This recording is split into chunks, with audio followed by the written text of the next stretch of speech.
Allora, la mia situazione, soprattutto, e non mi vergogno a dirlo, ho grossi problemi economici, anche perché sono da sola a crescere mia figlia, che ha 11 anni, soffre di autismo, e non mi vergogno a dirvi onestamente che io con l'accompagnamento che prendo devo pagare 350 euro di casa. Quanto prende di accompagnamento? 504.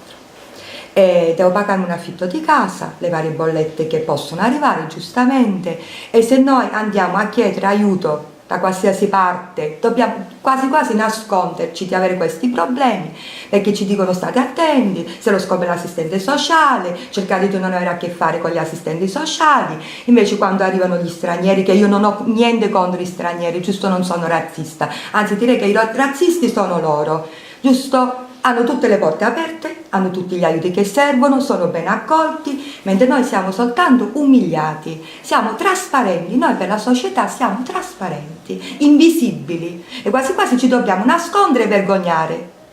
E questo è il mio problema maggiore, purtroppo.